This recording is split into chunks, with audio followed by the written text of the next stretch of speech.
some that.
We are live. Oh, we're live. We're live. Yes. Welcome. Welcome. Wow. It's time to go. Welcome, everyone. Um, the African American Academy presents UMOJA Unity, African American African Motherland Pathways to Understanding.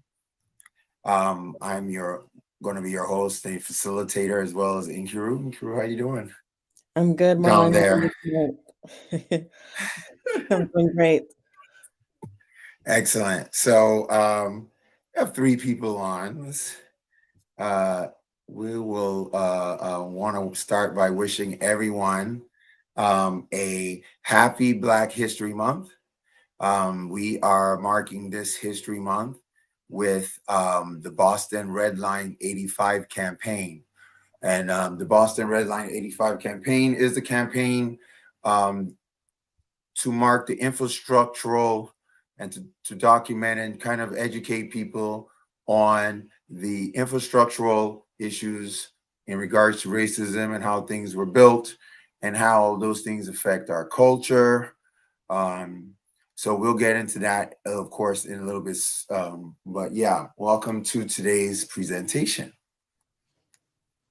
So just for background for people who may not know about the Afro American Academy, our parent organization is the Afro American Culture Initiative. That's a Boston based nonprofit organization with the mission to build cultural bridges in the African diaspora through education, technology, and travel. We specialize in restorative project management and cultural diversity, equity, and inclusion. We design, engineer, and maintain systems that build community, repair harm, and promote inclusivity in underserved multicultural communities in Boston, Massachusetts. Our number one project is our Afro American Academy, Nurturing the Culture to Thrive. It's a hybrid STEAM after school and summer education and employment program designed to nurture the culture to thrive in multicultural youth 15 to 23 years old. So we deal with high school and we deal with college youth. Um, our number one I guess platform that we that's out there to meet people and to engage with people online and to engage our students online, because we all know that our students are always on social media. So we at the African American Academy understand that in order to reach our youth where they are, it's important for us to speak in their language, and that is social media. So we have the African American TV, our student-led YouTube channel, and our school online is a school online media outlet where we're assembling a vast library of cultural education, and your participation in today's event will add data, will help us get better and learn more about the kind of curriculum that we need to face here in the African diaspora. This is just my team, real quick. Kamar, Brianna, Henry, Mansuini, Vashwik, Anas, and Saud. These are all our last year. Some of them are this year, some of them were end of last year. My Northeastern students were end of last year, and they helped us get this thing going. So the Boston Red Line campaign, we have about 4 projects, and all the projects our community projects, and we're getting community input to solve some of our issues and raise awareness for some of the work that we do to provide cultural supports to our youth and our community. So I will introduce myself, I guess, formally. My name is Marlon Solomon. I am the founder and the senior project engineer here at the African American Academy, and the African American Culture Initiative. My specialties are in restorative project management and cultural diversity, equity, and inclusion. I am bicultural, so my dad is a Nigerian. Well, is a Nigerian, and my mom is an African American, and those are the people who live in me. um, and yeah, I'll let Inkuru introduce herself. Yes, thank you so much, Marlene, for the introduction and for setting this up together for us tonight. So, hello, everyone, once again. Welcome to another Afro American Academy event titled UMOJA Unity, African American and African Motherland Pathways to Cultural Understanding. As usual, I'm your host, your sister and friend, Nkiru, host of Conversations from the Diaspora, a Building the Future podcast. And I'm also going to be helping to facilitate tonight's conversation. So we want to thank you all for tuning in.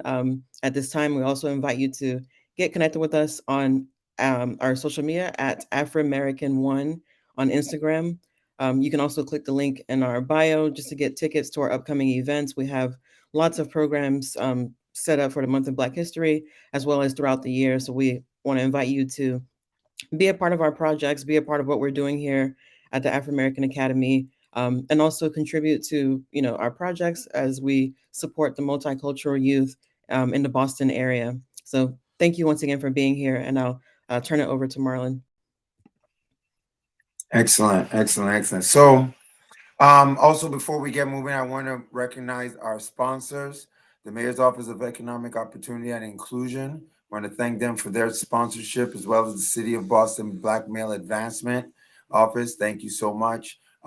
Sharif, the artist, is just a wonderful artist and friend to the organization, and he has been providing us with some of the prizes that we have for some of our for some of the work that we're doing. So anyway, oh yeah, and thanks everybody else, because I know there's loads of people. Roxbury Innovation Center, I could go on and on. ADL, West End Johnny's. There's been so many great people supporting this Boston Red Line campaign, and we couldn't be more. Northeastern doing great job. Couldn't be more happy for the response we've been getting. All right. Yeah, go ahead, Inkru. You want to tell them about some of the events we got coming up? Yeah, sure. So everyone, please, if you haven't already, subscribe to our YouTube channel, Afro American TV. Follow us on Instagram at Afro American One. That's really where you'll get a lot of our information. Our link tree has all of our links. We have, like as I mentioned earlier, quite a few events coming up for this month.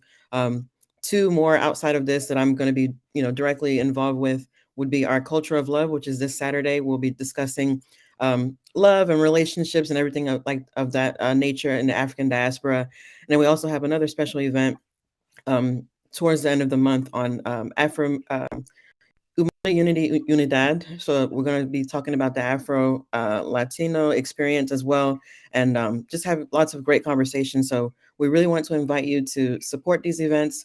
Bring your voices to the table. We really want to hear from you. And all of our tickets are free. So please feel free to sign up on our Eventbrite, get those tickets, share with your friends, and engage with us. We really want your engagement. Right. These two events represent our cultural diversity, equity, and inclusion programming. We do, designer programming for businesses, organizations. Also, so the UMOJA Unity is, while we are doing the UMOJA Unity, which is the African American African Diaspora, Motherland version today, we have so many different versions, and we're going to be taking this campaign of the UMOJA Unity to different communities. So the one, the Unidad, that's unity in Latin, in Afro Latin voice. You get what I'm saying? So I am, very happy to invite all of you on this journey with us as we start to explore our cultures deliberately with passion, with love. The culture of love is about cultural diversity and about how in relationships how we share those little the different recipes from different cultures, or we have to learn different ways because the mother-in-law is not not responding to the way we normally do things.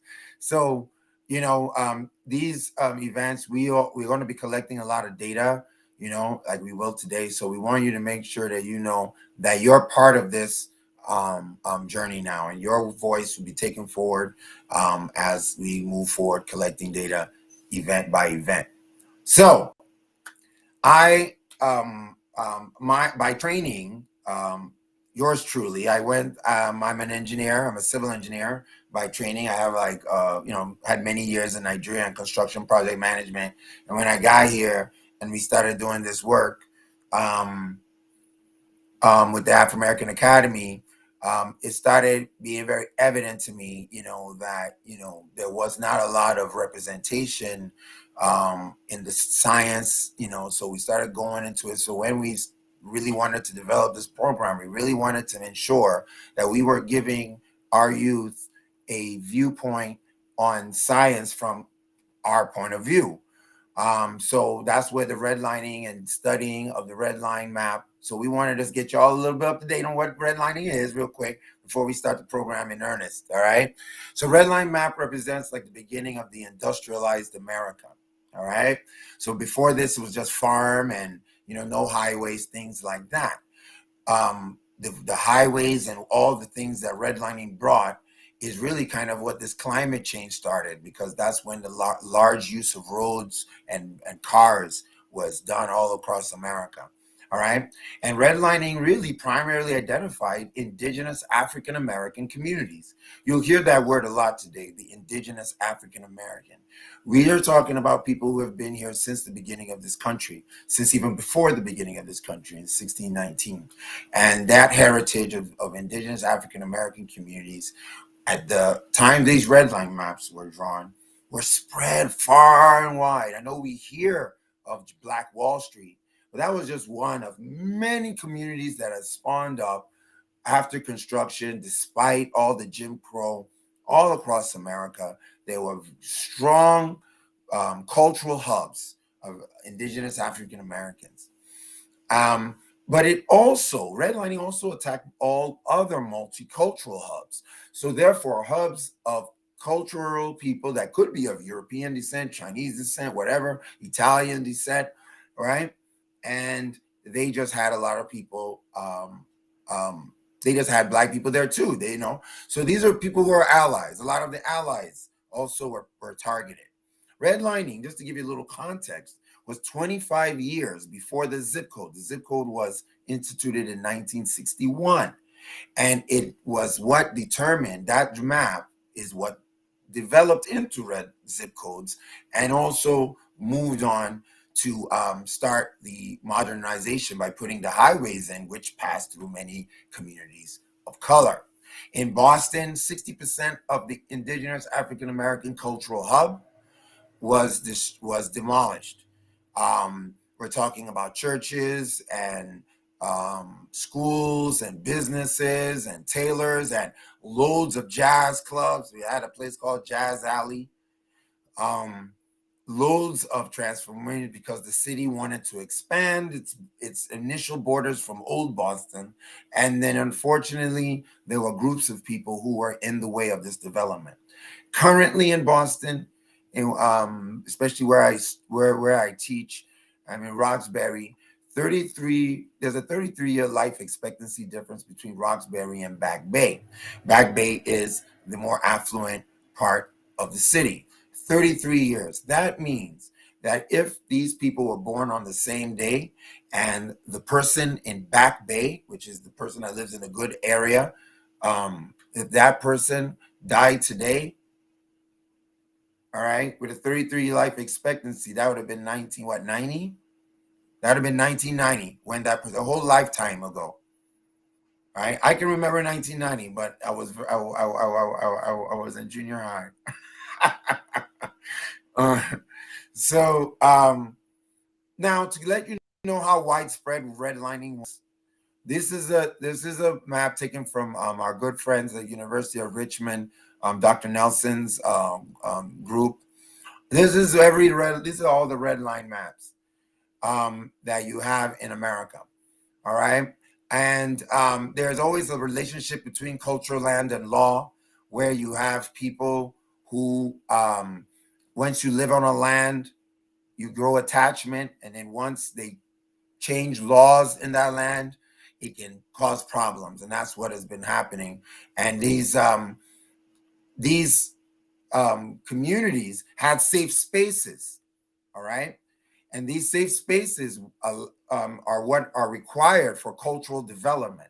So you should kind of look at, since slavery all the way to 1965, when the civil rights was passed, from the end of slavery, sorry, in 1865 to 1965, you should see it as an explosion of cultural development of music, blues, jazz, rock and roll, gospel, goes on, hip hop, rap, R&B, keeps on going on.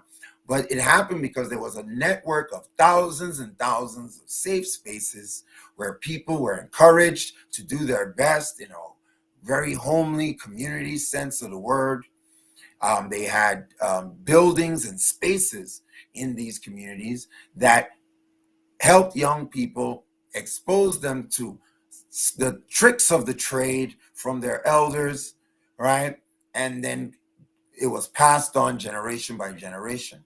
There was home ownership, there was businesses, there was a lot of little burgeoning Black Wall Streets all over the United States. And a lot of that was fueled by the music business. And if you can see here on the right, on the bottom right, you have the Negro Motorist Green Book. This was a business pages for during segregation, so people of color, Black people, could drive around America and know where it was safe to stay. Because if you ended up in the wrong town, well, you can let your imagination go wild, right? So this Green Book represents a history that has not been told, and that's what our young people at our school do.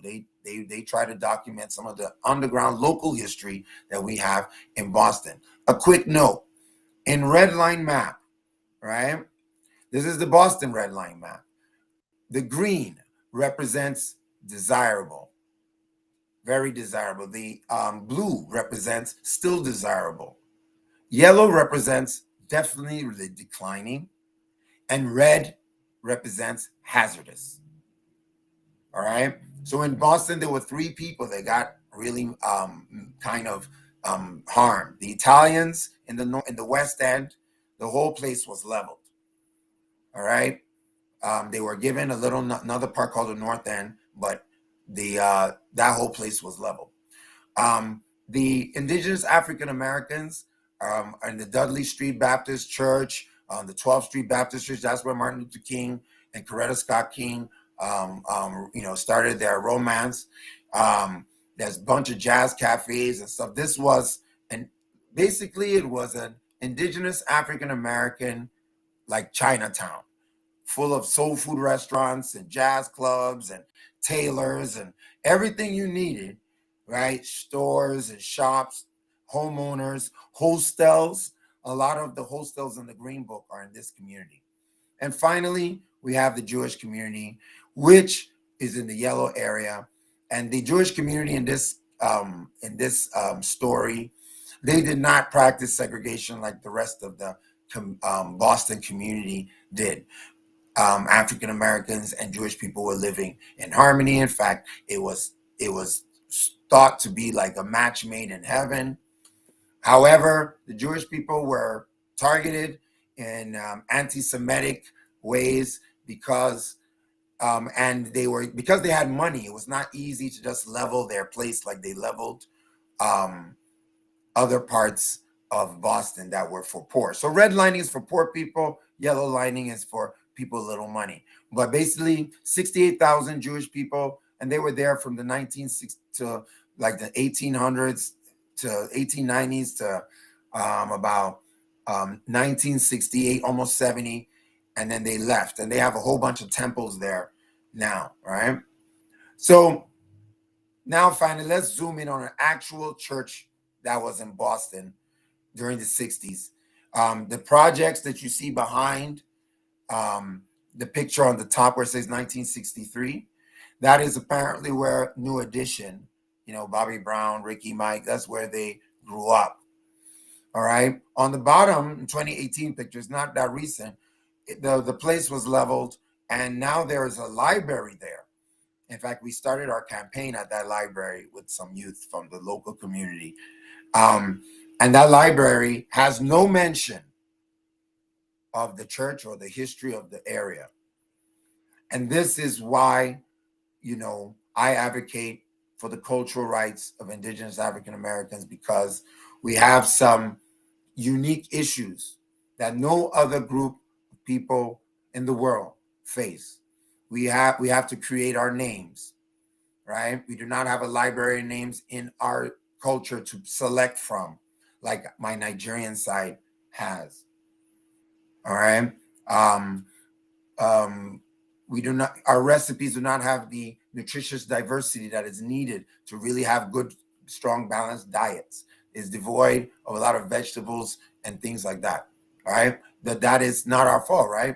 But however, the health effects are still going on. All right. We can go on and on with all the things that these that are not present, but we need to understand why it's important to understand this church.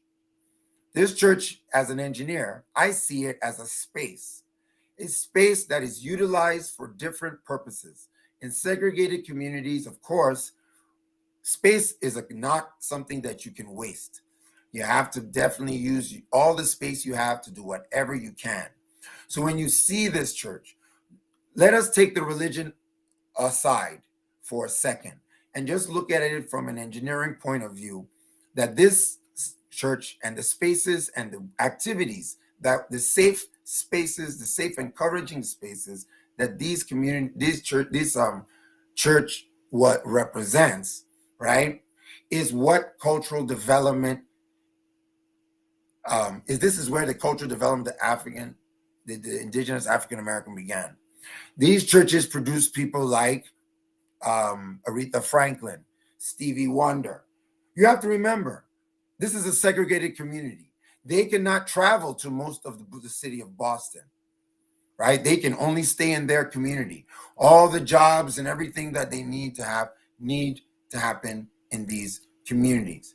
They cannot go to music schools because music schools are not accepting them. All right.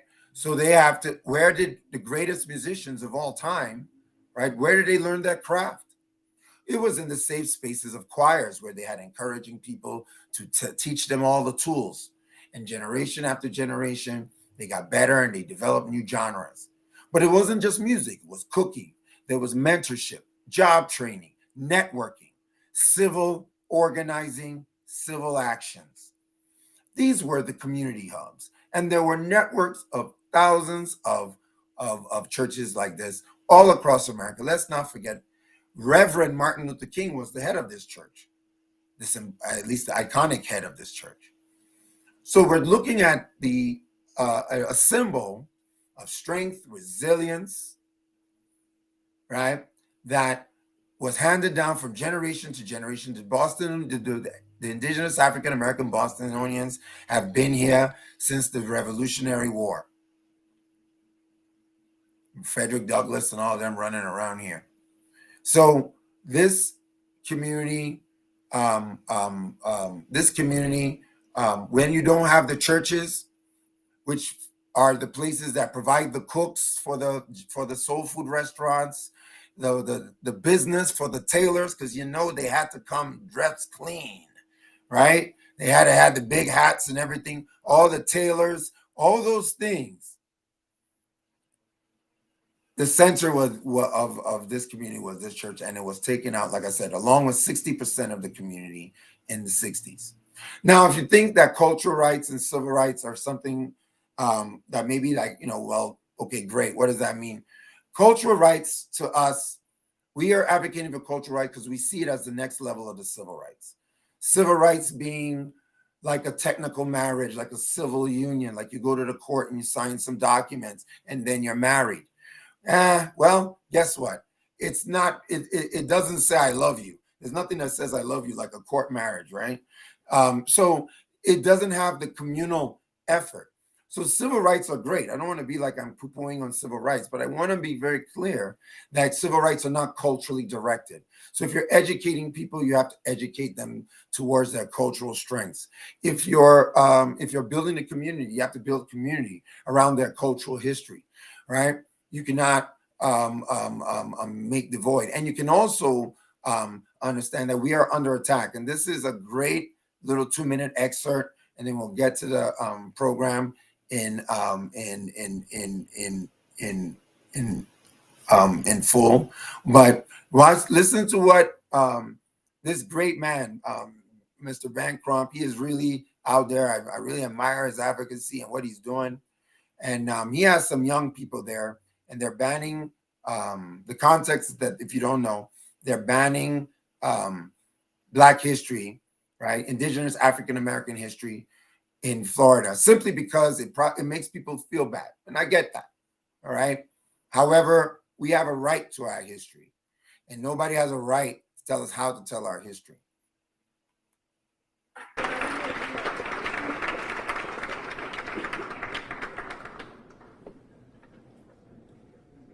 Governor DeSantis, are you really trying to lead us into an era akin to communism that provides censorship of free thoughts?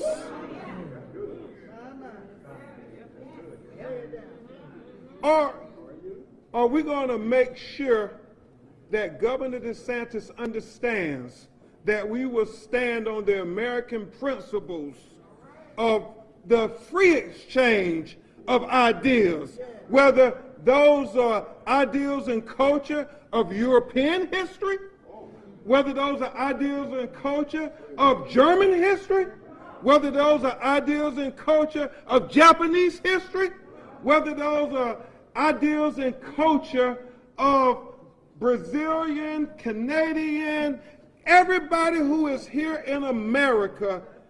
You have a right to have your culture, your history respected and taught to the children of America.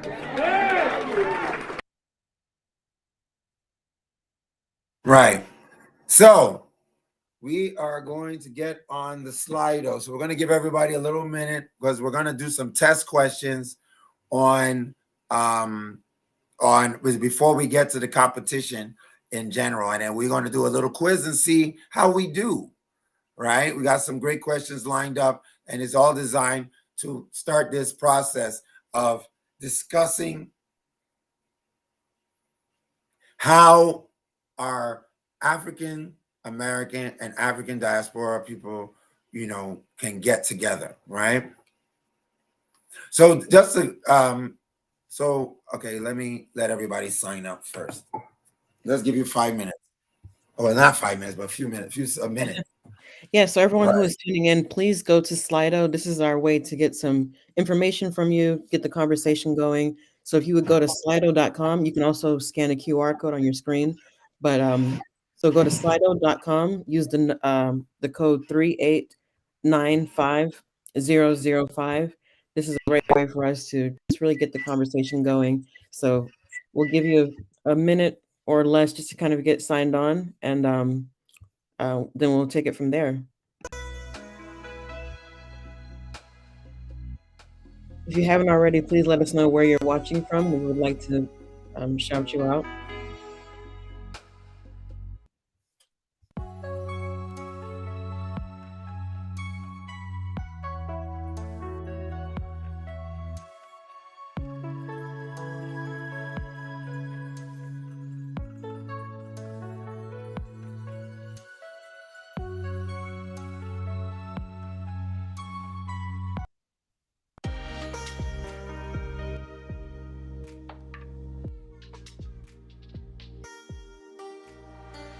Okay, so it looks like we have Charlotte, North Carolina. We have Norfolk, Virginia.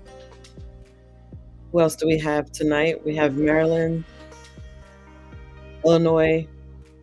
Thank you so much to everyone who is tuning in. Please, again, visit the Slido.com. Use the code 389-5005. We will be starting pretty soon just to kind of get some insight from you. Thank you to everyone who is here, who is watching, and please share with your network. We would love to hear from you. Okay, we just gonna let's see everybody load up. All right, if you look at your phone, right, you should have, and if you go to the Slido, there you go. We got one person on there. You should be able to log on. So we got a question in. Oh, Josephina from Florida. Hey.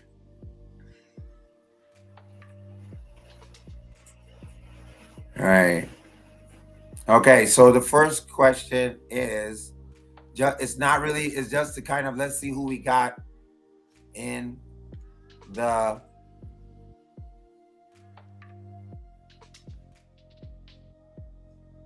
right. Just a quick room temperature check. We want to see who is here tonight. So you go to Yes, so it's please, can you please, we have 10, 11 people on YouTube. Can we get a few people to sign up? 3. All right, we got 3. Welcome to the chat tonight, Kia. So happy to have you. Thank you for having me. Hey, Kia, how My you volume doing? is a little low. Can you all hear me? Yes, Oh, we loud can and hear clear. you. Oh, Loud okay, and clear. You sound great. great. And Kia, if you would, you can also join the Slido so we can get some feedback from you too in real time. Right. We're all in it. It's like a community. Oh, service. okay. Everybody is in the person. So Please. I put this number in? Yes. Mm-hmm. Yep. Or you can scan the QR code. We have 5 people. Oh, okay. Got you.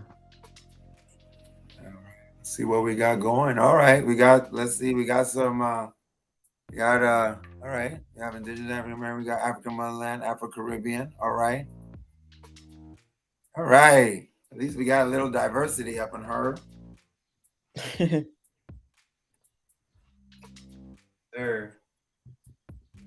All right. Well, let's hope people can. Well, we'll have some more time. We have 6. Okay. Nice. Okay. So I'm glad the Indigenous African Americans are in the house. It's lovely. We have some mixture. Love it. It's good. Slido.com. Okay. Right. Let's see. So now, do you believe that Indigenous African American culture is under attack?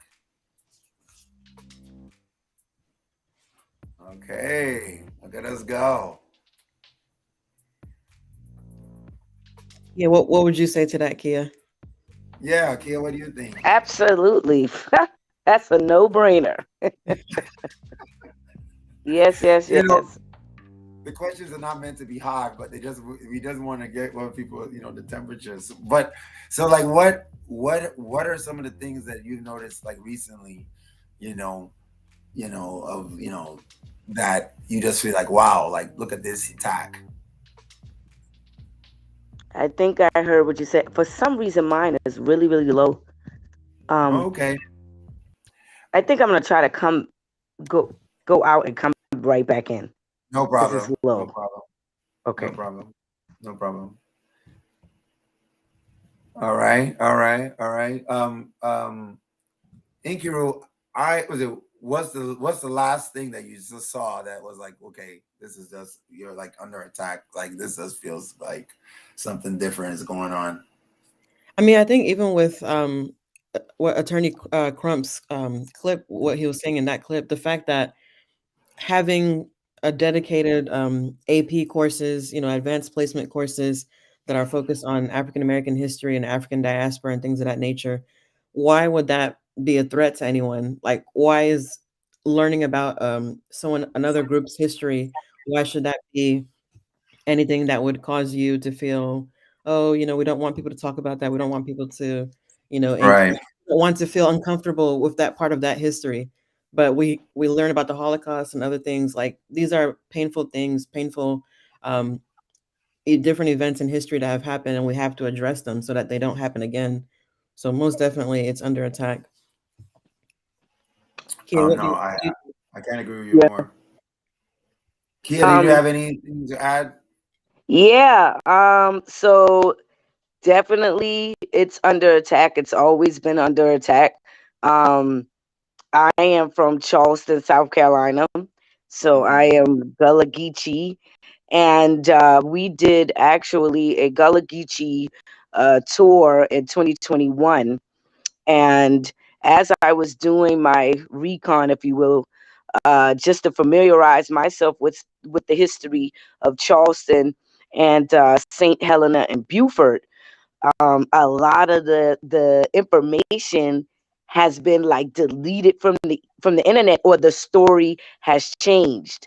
Um, and so it was quite interesting because 5 of my clients were my family members who were born and raised in Charleston.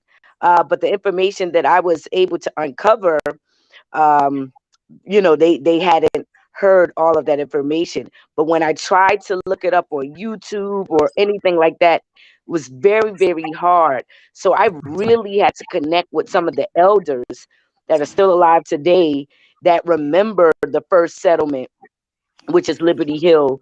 It's 150 years old in Hmm. Charleston, South Carolina. Hmm. They remember the marketplace on King Street actually was where they sold slaves. But if you go look it up now, they say, "Oh, this was a market where they sold food." You know, the cobblestone roads. Those are the roads that our ancestors built. But if you go look it up, they have a completely different story. So Right. I saw it firsthand, just preparing to try to regurgitate that history to our clients and give them an authentic experience. And I found that quite interesting. I found it very difficult to find it in black and white in some cases. So yeah, definitely attack on our history. Got it. I've been experiencing a lot of it because I'm like trying to find pictures from a certain era, and I can't find those pictures. Like, it's like this whole community, there's just no history of it, and Boston is full of history, so that's kind of crazy. Anyway, so we're still just collecting a little data. So we practice restorative practices in our school. It's a communication format, and we teach it to our young people who are kind of like challenged in the way they communicate, or they have difficult things that they're trying to communicate. And so it's taken from Native American culture, Native Indigenous African, and it's about community building, repairing harm, and promoting inclusivity. We never kick anybody out of our group. We're always, we let people talk one at a time when you have the talking piece. It's about no shame, no blame.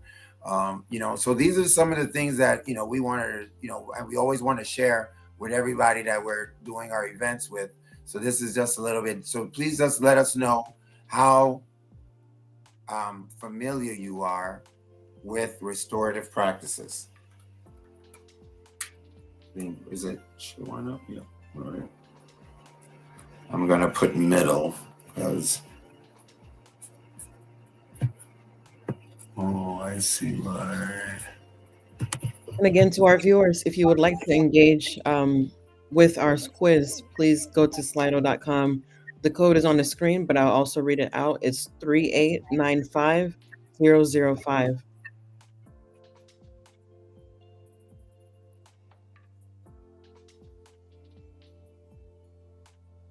All right. So let's. We have a little quick video that we're gonna play, and then we'll get started right on the other side of this.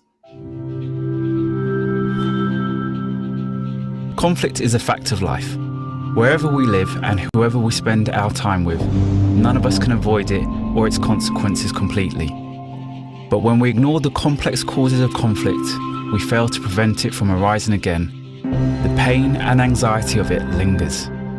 Many of us have come to fear conflict. The way it makes us feel, the way it erodes our self-esteem, damages our relationships, and impacts the people around us. When conflict arises, we often focus on who is right and who is wrong, who is the victim and who is the perpetrator, who broke the rules, who should apologise and who should be punished. By using restorative approaches, we can guide those involved to a genuine and lasting resolution, while at the same time equipping them with the skills to successfully navigate conflict throughout their lives. It takes patience, skill, and empathy to involve all parties, a commitment to listening hard and seeking common ground. But through restorative approaches, you can discuss and map the key events and emotions that lead to conflict, recognize its impact on relationships, and empower everyone involved to find the best path out of it, repairing as much harm as possible on their way. You can provide them with a new perspective from which to understand how their conflict affects other people, directly and indirectly, and to see the harm that unresolved conflict can do to friendships, families, and communities. From there, the focus is on finding real solutions, not taken from a rule book, but tailored to individual needs. In schools, care homes, prisons, and beyond, there is a growing recognition of the power in using restorative approaches to conflict, because it's clear that the lessons of a single conflict, creatively and successfully resolved, can change lives and last a lifetime.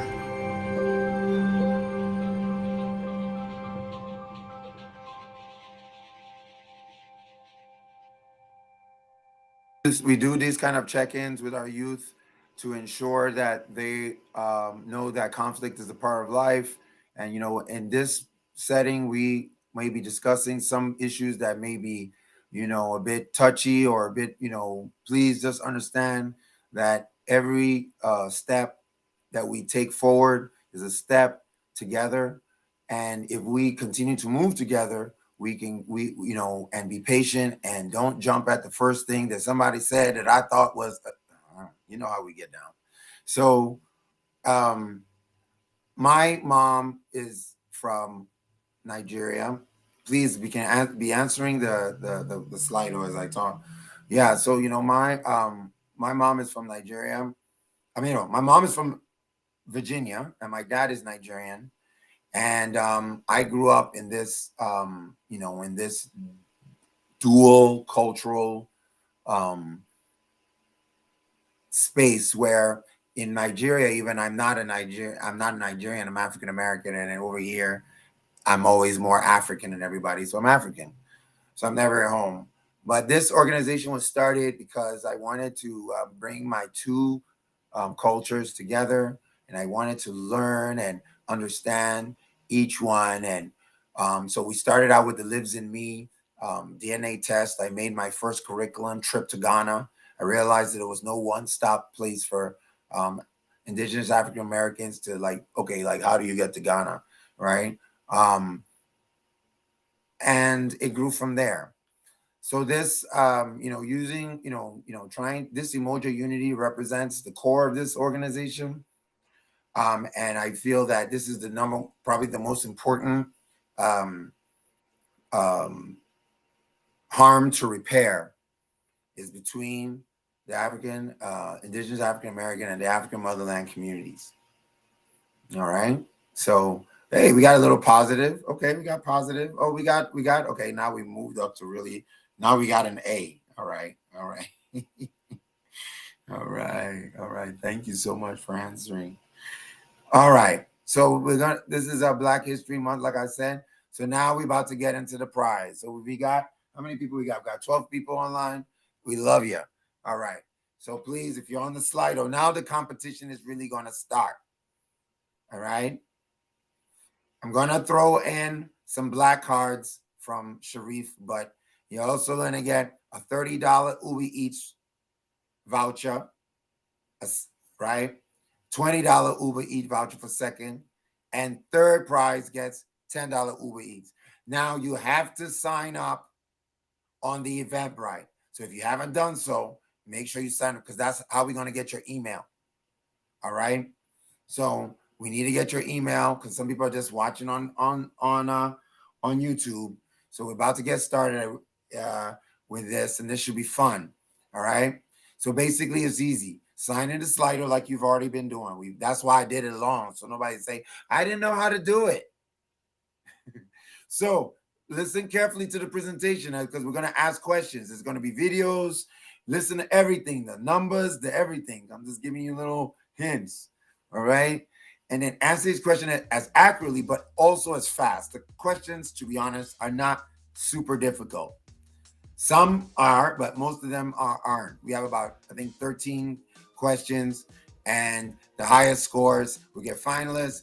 If you want, we can get you to come and talk, and then we'll get people to vote for who they want to win.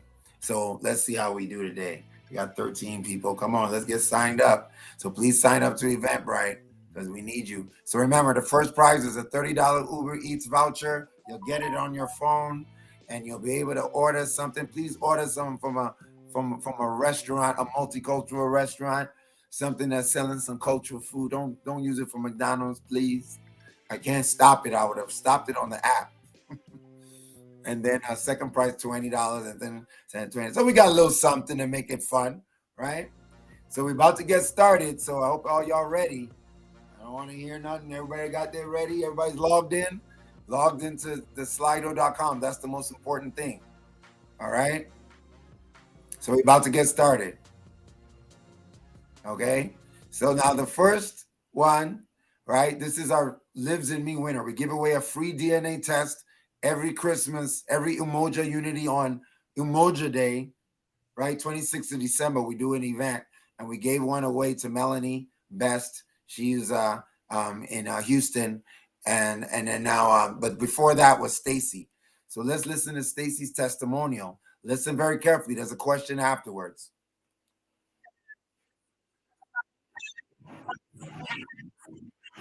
And my family history there are, and over the years I've tried to get answers, and they have been very conflicting, I guess is the best way to describe it. This is something that I've been wanting to do because it's more than just about me. It's about my daughters now and their legacy, and wanting them to know who they are and where they come from, and giving them that sense of belonging and pride. And as they are embarking on, teenage years and moving into young adulthood, it's very crucial for them to have that firm foundation. Our faith is very important to us, and knowing where we come from is a part of that. So thank you so much. I always love hearing that. That testimonial, and you can see that it's real life. People really do have cultural gaps in their community and, their history, and it really does affect them. And they want to do something to give to their kids. That is a sign that the cultural rights of our African American community has been so infringed. All right. So everybody join the quiz. Join the quiz. Let's see who we got.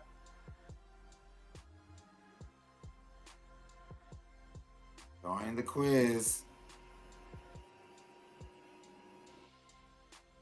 Oh, we got Tiffany. Okay.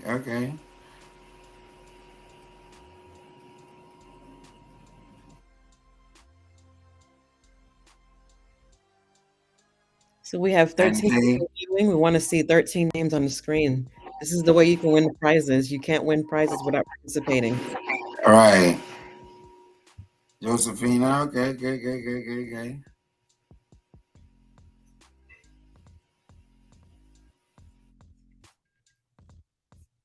If you're just joining, please let us know where you're tuning in. We got smiley face. I like that.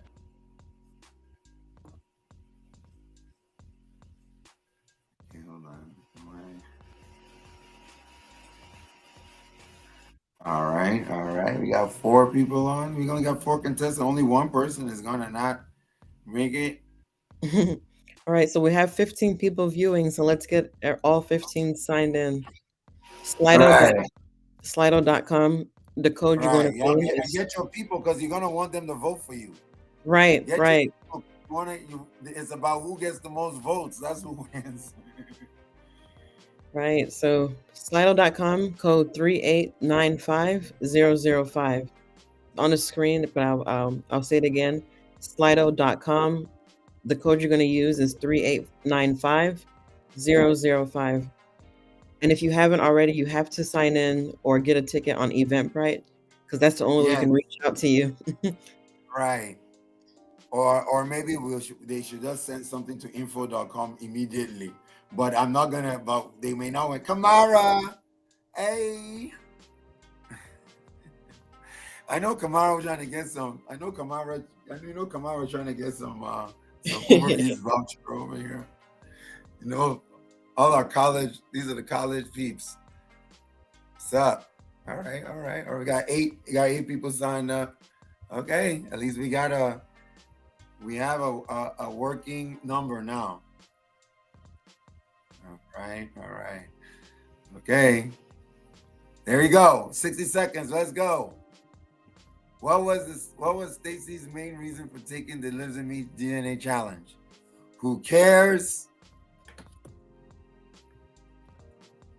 She's just This is a very easy question. I hope this is very easy, straightforward question. So everyone should get this. To leave a historical legacy for her daughter. I don't know which one it is. Oh, what happened? Did I close it early? Wait, hold on. I'm gonna open it back up. I think I closed it early. Okay, we got another 60 seconds. If you didn't answer, go ahead. My bad.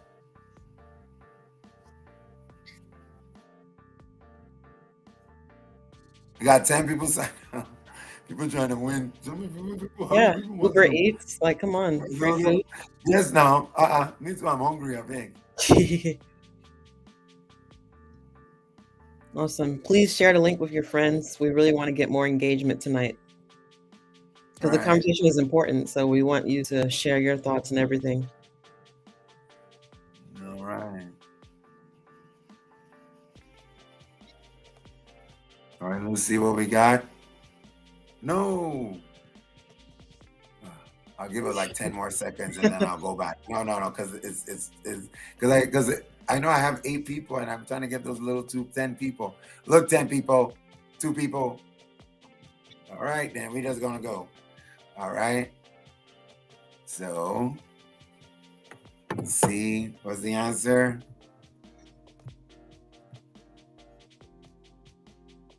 All right. Awesome. 4 seconds. 4 seconds. These people are lightning. These people. They're getting some world records here now. All right. Question number 2. All right. So this one, we're going to watch this video, right? It's about Black tech. One thing about Black tech, as being you be the only person of color. And then even if you're the only person of color, you definitely, everybody that'll be there may be like African or Caribbean. And then by the time you go a little deeper, then maybe you find some indigenous African American ladies. And then to find men is very difficult. So just wanted to give you some things about that and the cultural diversity. Here we go. Now, going deeper, our Frank Holland joins us with a look at the consequences of underrepresentation in tech leadership. Frank? Hey there, John. Black developers, programmers, and engineers hold less than 5% of those jobs, and many companies and institutions are addressing the real-world consequences of underrepresentation in the digital world. The ACLU and Harvard have both published research finding that AI can lead to discrimination in housing, education, and hiring due to bias in development or in use. After the killing of George Floyd, IBM, Amazon, and Microsoft, they all voluntarily halted sales of their facial recognition technology to law enforcement over concerns about racial discrimination. IBM has exited that business altogether. Black Americans are 12% of the population, but only 8% of the tech workforce, and an even smaller percentage of decision makers at big tech companies. DevColor, a nonprofit that helps companies find Black tech talent, says there's an urgent need for diversity in development and decision making. The very technology that is often designed to help and support communities can do real harm when we don't have Black leaders and historically marginalized leaders at the table, and not just at the table to share perspective, but to literally shape and build and create the future. The very issues that we're trying to solve cannot be solved in the same ways, with the same conditions, and sometimes with the same people who created them. Deb Culler says change starts with creating a culture that values diversity. A recent survey by the nonprofit found 85% of Black tech workers would switch jobs just to feel more valued. Also, Black male tech workers make less than 11% than the typical tech worker. Black women, 26% less. Deirdre, back over to you. Frank, thanks for a comprehensive look at that. We'll hope to hear more from you. All right. Get ready. Get ready. Y'all got that now. So Marlon, while people are answering this question, a big reason why I kind of wanted to talk about this video, or include this video rather, is because I've seen just kind of with what I do with like kind of working with people, career coaching and things of that nature. A lot of people in our communities, they're not seeing themselves in leadership. So they kind of feel intimidated in many cases. They don't want to apply to like the higher paying roles because they're thinking that, you know, there's so many responsibilities going to be added on. So they just would rather avoid that, or they feel that they're not going to be, you know, selected for those positions. So there's a lot of, you know, when it comes to underrepresentation, as they were talking about in tech leadership and just in leadership in general for a lot of the companies that we work at, it can be challenging if you don't see yourselves in those roles. You don't have like mentors or people that you can kind of see as people that can help you in your journey.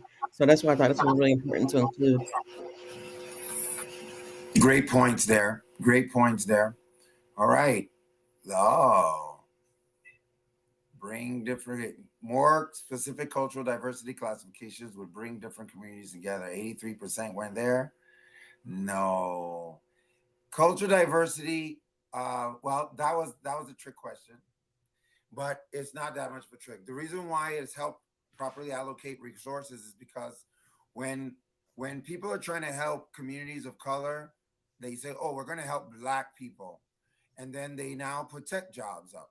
But the people who get the tech jobs are people from Nigeria or people who have, you know, different cultural backgrounds that are Black that take up those spaces, making it harder for Indigenous African American, who most of the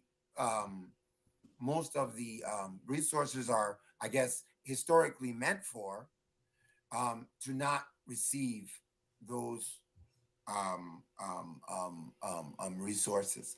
So that is the reason why. So now, yes, does cultural diversity classifications would eventually bring people together, but in the beginning, it would form. We would be getting together as Indigenous African Americans, as Nigerians, as different cultural hubs. So imagine your city and you have a Chinatown, and you have, you know, we have a little Italy over here. We have a place where Cape Verdeans are. We have, so cultural diversity isn't about necessarily integration. It's about getting together as a group first, and then speaking as a group and mingling with each other as communities, which is kind of what we're doing here in the UMOJA Unity, right? We're talking as African Americans and African Motherland communities, right? Not as individuals. All right. So that's that question. I'm glad somebody got it. Right. Okay. So Josephina's in the lead. NK's in. Okay. We got Smiley Face coming in at number 3. Delora is number 4. And Diana Chappell is coming in at number 5. All right. So yeah, that was a little hard one. Just really quickly, for those who are just now tuning in, please go to slido.com so you can engage with our interactive quiz. That code is 3895005. And if you haven't already gotten your tickets on Eventbrite, you would need to get that so that you can qualify for the prizes. You know, one of the things I did want to touch on was because, you know, that's, you know, we are a STEAM program.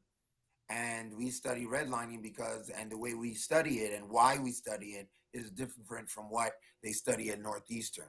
They look at things through, like I say, the civil rights lens, where they, they're just dealing with the technical, the technical aspects. They're not dealing with the cultural aspects of what the infrastructure means and what it does.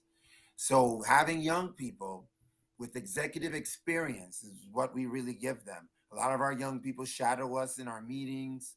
We have a mentor cloud. If you're interested in doing a background check, I am interested in getting you to be a mentor. So if the kids need to reach out to any professionals, they have a library of people who have stepped forward to be part of the mentor cloud. You can get that on our link tree. Just go to our link tree. There's an application for the Wisdom of Elders cloud. So let's go on to the next question.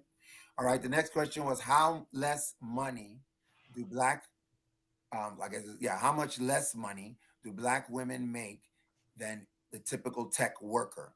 So there was a percentage they said during that video. And let's see if you guys can remember it. Yeah. And just again, while people are answering, just to kind of give a little bit more insight, like just with some people that I work with, like when I asked them, women who are trying to maybe transition careers, I asked them, you know, so how much are you hoping to make? Or what are you looking to, what salary range? And you would be surprised how much significantly lower they themselves kind of see, like they don't see themselves kind of going into these higher roles. And it's something that I try my best to work with them on, because again, Right. historically, if they've only been paid a certain amount, they're not really, if they're looking at a pay raise that's like maybe a $30,000 to $50,000 increase, to them that almost seems like I don't see myself doing that. I've never made that much before. So Right. it's crazy. There's a lot Well, of disparities. you don't know. It's very true.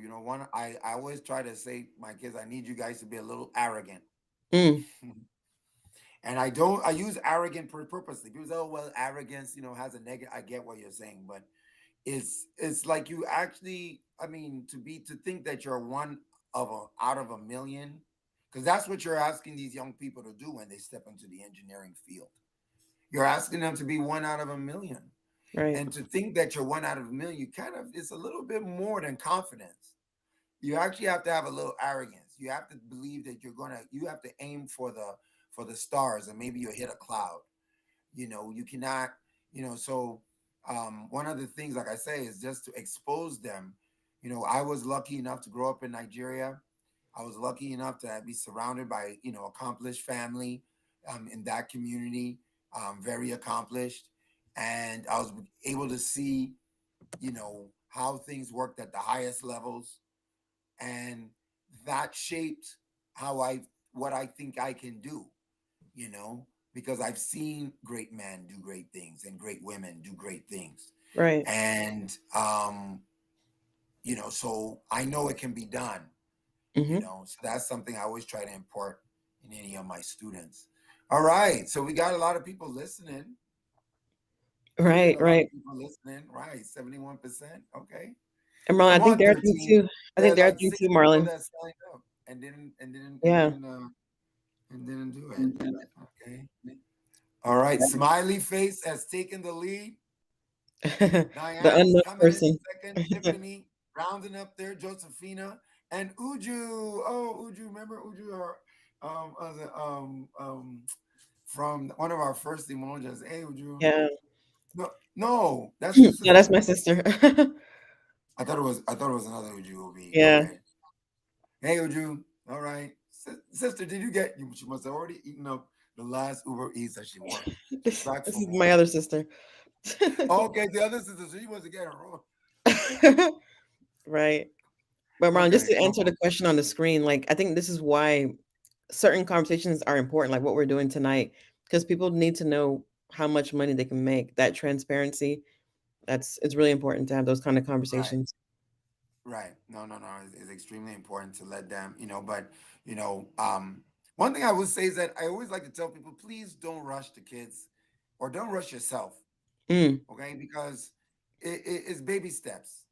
Um, Today, like I was, I like recently, my partner and I, Inkiru, have been like really just working hard and things have been coming together. We've been working at this for 3 years, and we're taking little baby steps along the way, making mistakes. There are times where I let me keep quiet. No, we've always been perfect. No, we haven't been always perfect. No, but for real though, it's like, it takes baby steps. So, imagining that you can make 50,000, then 60,000, then 70,000, then 80,000, then 90,000. Imagine, I tell my kids I have a fake check and I make them write a $5,000 check, fake check. Because to write, you would just think about it. When you write that 5,000, you'd be shaking your hand, would be shaking. You don't want to pay bills. You don't want to jump into business. You don't want to take your chances. So you have to get used to drop like these, if you want to be successful. And trust me, it's not easy to do. I don't think, no matter what. So, okay. So now we're going to go to healthcare. It's a very big topic. And we're going to watch this video on healthcare. And we'll come back on the other end with a few questions. As a 43-year-old Black woman, I have an intimate understanding of how it feels not to be believed by your healthcare provider. Hi, my name is Joy Altamari, and I'm Chief Engagement and Brand Officer at EHE Health. This is a word about how when equitable and holistic healthcare is available to communities of color, we all benefit. I think in this country, we've seen specific issues around healthcare and people of color from the beginning of time. There's definitely what we call lack of awareness around how people of color feel, how they feel emotionally and physically, but also what they're coming to the table with. This perspective that we're all the same is common, I think, with the healthcare industry. And it's rooted in really the history of how the healthcare industry has disregarded people of color. We look at things like the Tuskegee syphilis experiment. They were without knowledge and without permission, monitoring groups of people who had syphilis and telling them they were giving them something to help them with it, but really they were letting it run rampant. And that disregard for human life, that disregard for community, for the Black community, I think is part of this trust and part of the dissatisfaction that most people of color have with the healthcare. When we think about women like Henrietta Lacks, who died at 31, and the issue there is that she was going in because she felt something was wrong, and they were, again, without permission and without even transparency, taking pieces of her cervix for testing and for other reasons. That is the shared history this country has around healthcare and people of color. Moments in time where people are being told that the healthcare industry is doing something to save them or to make them feel better, but really the reality is that they're going behind the scenes and they're actually, again, without permission, taking pieces of people's body. We should be able to provide access from womb to tomb to every human being, yet we don't. And we think about why that exists. Obviously, it's rooted in racism, sexism, it's rooted in all of these things that have plagued our country since its beginning. COVID has really highlighted the inequalities that exist in healthcare, but they didn't start today. The inequalities in healthcare began many, many, many years ago, and what we're feeling is the effect of ignoring those inequalities and not coming up with policies to combat them. All right. Let's see what we got going. Hope y'all enjoyed that clip. That was a very good clip, very powerful clip. Thank you, Inkiru, for providing that clip. Okay, according to the video, what is the major factor? Not that it was some factor, but the major factor affecting African American trusting attitudes towards health?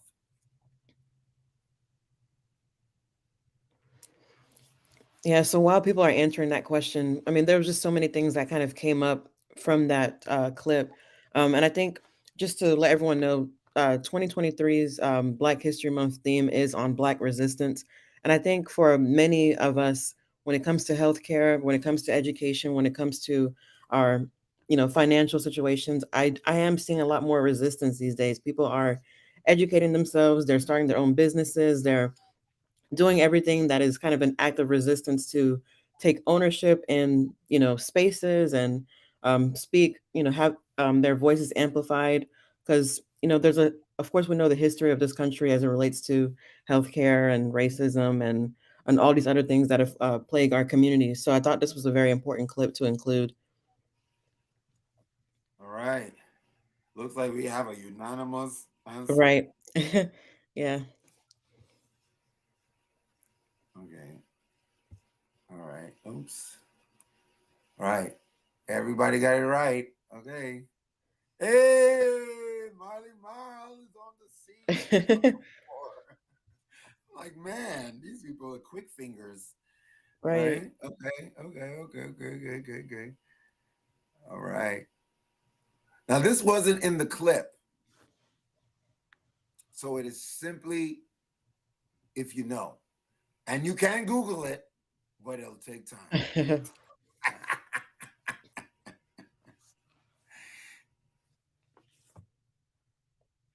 But yeah, I mean, I think even just to kind of go back to the representation thing, like I What was think. it? Sorry, what was it? Yeah, go Sorry, ahead. one quick interruption. I apologize. It Yeah. is what percentage of Black doctors in the USA? That is a big that is a blunder on my Oh, part. I apologize. What is the percentage of Black doctors in the USA that are Nigerian? yes. Sorry about that, guys. I So like I that mean, picture. I Go wonder ahead. how many Sorry. people intentionally go to Black providers for this exact same reason, feeling maybe heard or seen.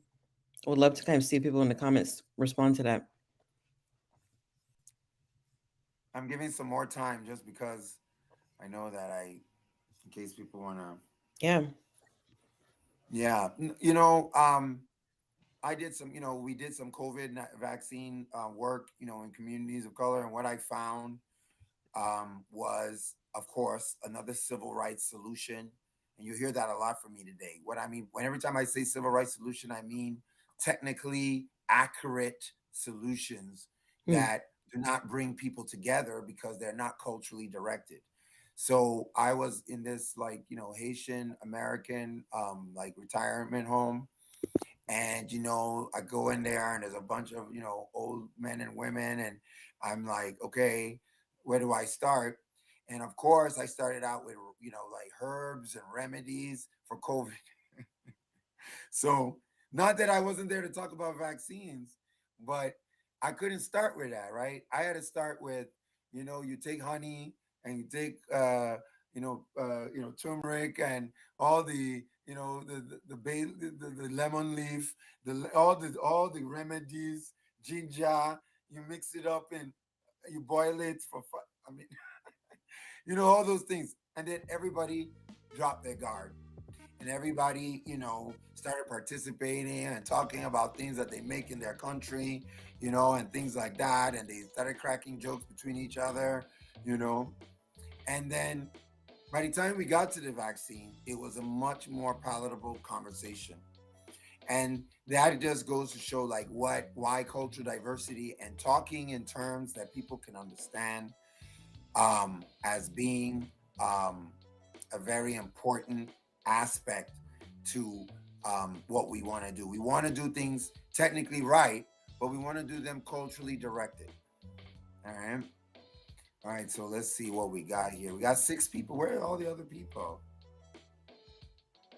All right, you got 6 people. We got 6 people sign up. Okay, we got 7. Okay, a few more people. If anybody wants to add. Okay, let's go to the next one. Sure. Because of 70 is the magic number. And that is actually a very surprising stat. But yes, Nigerians, and this is something I always say, because I grew up in a society where, if you grow up in like the islands or you grow up, in Africa, everybody is Black. I always say that, there's no racial diversity in Africa means nothing. It means nothing in Europe. It means nothing in Asia. Everybody's either white or Asian, and they just, so it's about your culture, where you come from, and when I came from, I had a girlfriend that was a doctor, like a couple of girlfriends that are doctors, and my uncles are doctors, So you grow up with this trust because, the guy that's sitting across the place at your birthday is a doctor, and they own a hospital. So, um, I think that has a lot to do with it. If you're not, I know, my indigenous African American brothers and sisters that have never had a black doctor, ever, primary doctor in their whole lives. And, when you now compound that lack of diversity in, even if it is a Nigerian, right? It's still, you can't talk about certain things because that Nigerian does not share your cultural background. So that as an African American, there's still some things you can't really, you won't feel as comfortable. You won't know how to interact with. So I think that's why representation is so important. All right. Totally. Oh my goodness, I'm catching up. I'm catching up, but I can't win any prizes. Right. So don't worry about it. Um, all right. So let's keep on. Let's keep it moving. All right, this one is very, very interesting. Do you want to lead us into this one, Nkiru? Yeah, sure. So, of course, we've talked about a lot of different cultural topics. For this one specifically, we're going to be looking at the importance of names or naming systems in the continental African community. So, how names are, given to people, the significance of certain names and things of that nature, why certain African people decide to maybe choose an Anglophone or a Francophone or whatever, whoever their colonizer, was, maybe named their kids after those, in those languages. So we'll kind of look at that and discuss more.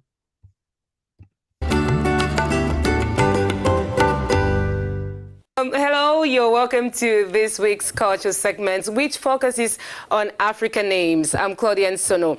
In his play Romeo and Juliet, Shakespeare asked, what is in a name? Now here it is. A name is an identity that links you to your roots and place of origin. It actually tells what tribe you come from and what language you speak.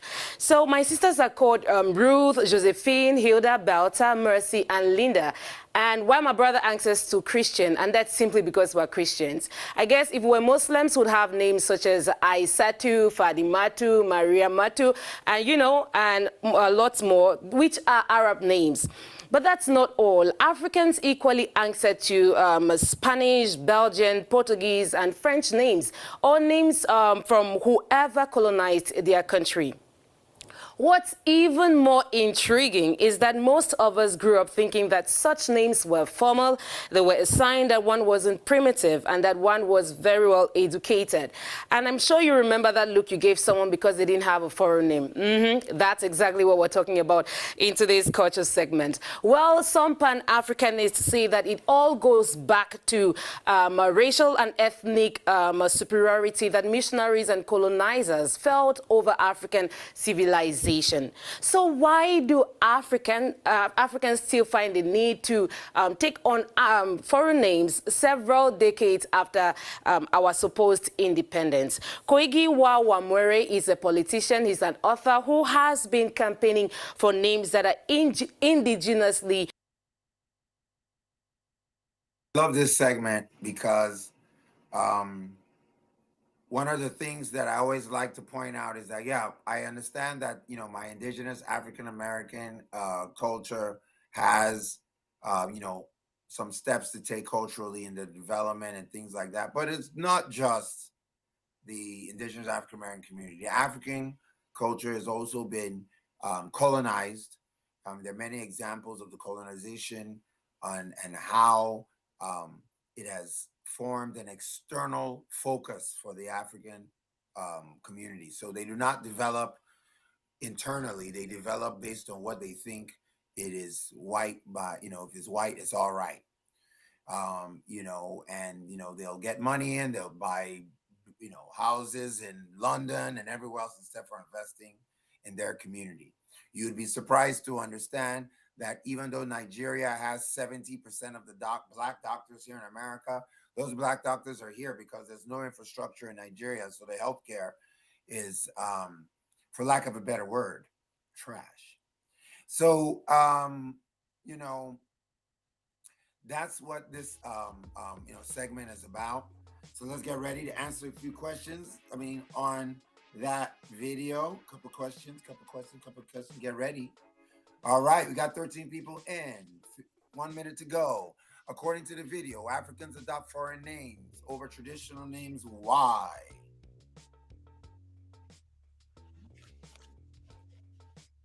Yeah, so while people are answering, I think for me, it's just all about your intention behind it. Like with anything else in life, like if you're choosing maybe a colonial name because you think that it's better than your traditional names, then I think that's where the problem lies. You have to decolonize your mind.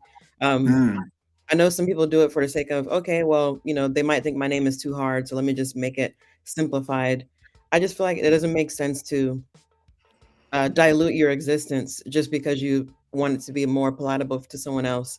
So that's kind of always been my stance when it comes to that. And I think, for those of us in the diaspora, those who grew up here, especially, it's always challenging because obviously you go to schools and stuff and people are like, they mess up your name. But Right. as you grow older, you just kind of figure out that, that identifies you, or that connects you with your people, especially if you don't have, if you don't speak the language, or if you don't participate in other maybe cultural things outside of your name. I think it's important just to have that name. All right. How am I getting 3 out of 6? I made up the quiz. Terrible. All right. Well, okay, we got NK. NK, that's you. Right. We're the ones winning our own quiz. We gotta stop answering questions. Okay, the next one we're not gonna answer. All right. All right. Well, we have Doll at number 1, Smiley Face at number 2, Kamara at number 3. All right, there you go. So that's the real thing. The real order. All right. So the next one. Why do Africans tend to look at white names and culture as signs of status and education?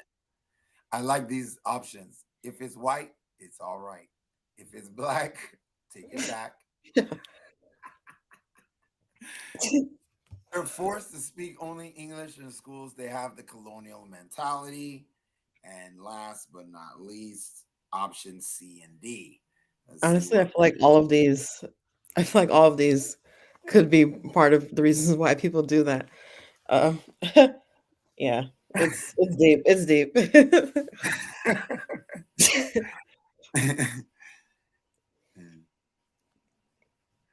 But I really like this because like we're like talking about the African side now, Mhm. and we're letting people learn more about why Africans maybe think the way they think. One of the things I always try to tell people is that Africa was full of Africans, so the white folks wasn't going over there misbehaving. They was going over there being nice, coming with prizes, and and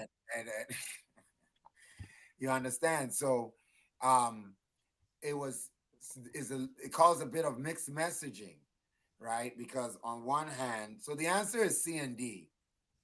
Those two first real answers. Y'all should know me. I'm not gonna put those real answers as white as right. But I said it because it was y'all should know me. But just like the Native Americans here in America, where the Native Americans they tried to take the Indian out of the man and deculturalize the Native American. This was done to indigenous African Americans, of course, but it was also done to, even in Nigeria, there are many clips of Nigerians, like in the schools, you're not allowed to speak your language. In fact, they started introducing like Nigerian languages in the schools, like when I was alive. I think when I was in school, that's when they started doing Yoruba as a real language. So that was introduced years later. So yeah, I hate this picture. What do you think of this picture? I can't stand this picture. Yeah, again, Marlon. So it just kind of goes back to that colonized mind. Everything that ties you to your people is somehow negative. Anything that connects you to your colonizer is like the most ideal, perfect, beautiful thing. And that's a very unfortunate way of thinking. Yep, I agree. I agree. All right. Thank you. You're not gonna get. Right, I know. The prize. I don't know why you keep on answering the question when you're not gonna get the prize, but no problem. All right, all right. So we got Smiley Face at number 1, Dollar number 2, and Diana at number 3. All right. Okay. All right, we're rounding up a little bit. What time is it? How are we doing on time? Yeah, we have time. We have time. All right. So this one of my favorite ones.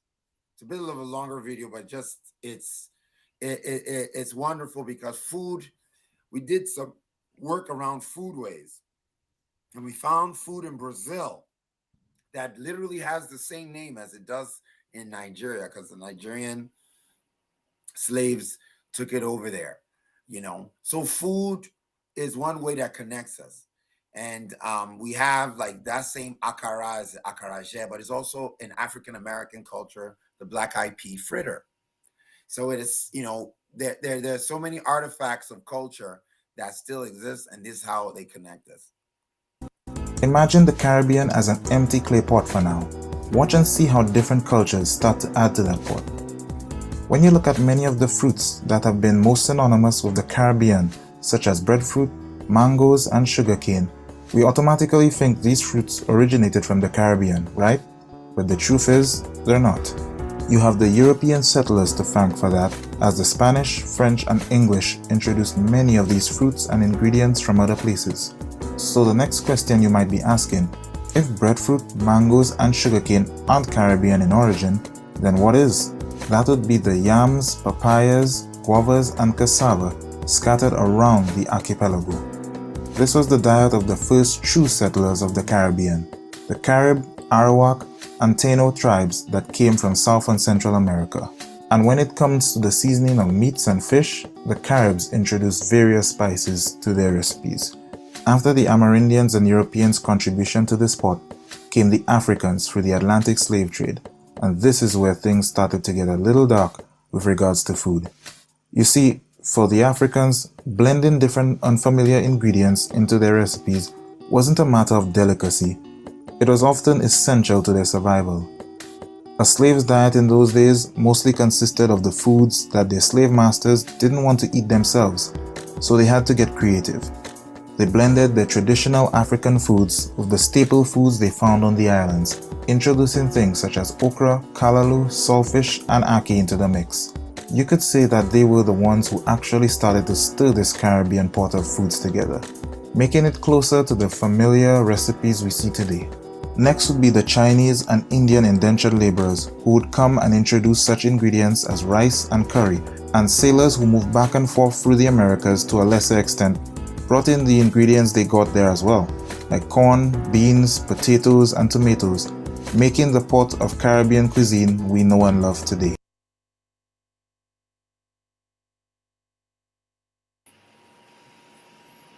I don't know, I'm just feeling hungry. Same here. Hungry, right? That video always does it to me. All right, so which culture was not included in the multicultural makeup of the Caribbean cuisine?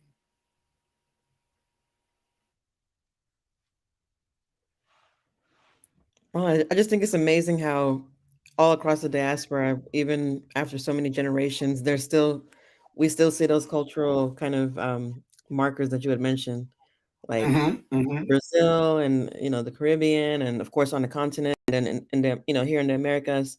Like, it's amazing how, even though the language might have been broken up, even though there are some parts of the language that are still incorporated in certain groups, but I think it's just amazing how we were able to still keep some of these things. That is, what you talk about is the basis for our cultural diversity program. Hey, Gloria. I love how food people bring food together, especially delicious food. It's interesting to see how different African countries use the same ingredients to make this. Yes, that is right. One of the things that we do, so we have a cultural nutrition program, And the cultural nutrition program is about really developing a more culturally, nutritiously diverse menu and trying to find ways to make that menu widespread.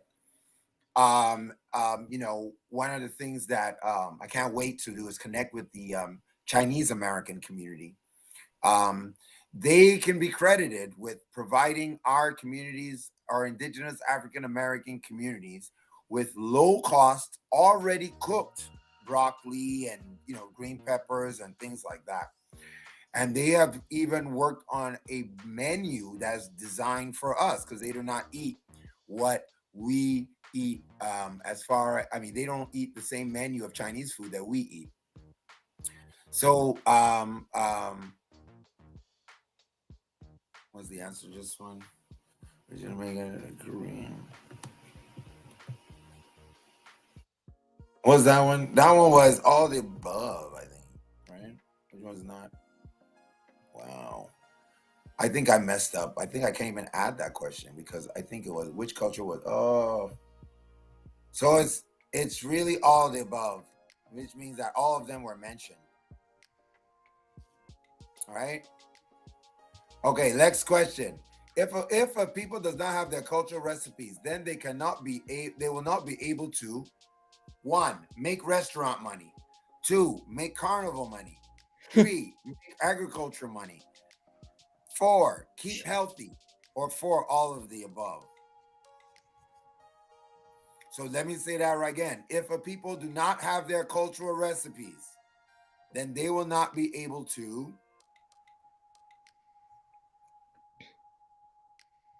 Right.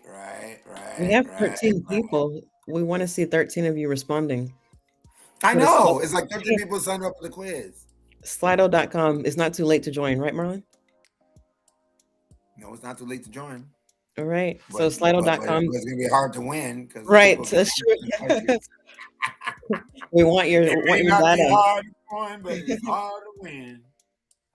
Right. Slido.com 389-5005. Right. And we want to get some feedback on like how you're enjoying the quiz, like what you think we can do to improve. Hey, just put it right there in the chat. We don't care. Like it's, we are, this is African American engineering over here. So we're constantly working and developing, but this is all us. This is not, this is not like some other group that's working. This is us putting this together. And we hope you appreciate all the work that, that us, when I say us, I mean my students as well, because a lot of students work on all these slides to make them look great. All of the above. You're not gonna sorry, I keep forgetting. You're not gonna get the prize. I'm sorry, you're not gonna I tried. All right, Smiley Face is in the lead with 5 questions out of 9. Zoe has 4 questions out of 9. Diana has 3 out of 9, but her times are really good, so that's keeping her afloat. Oh yeah. All right.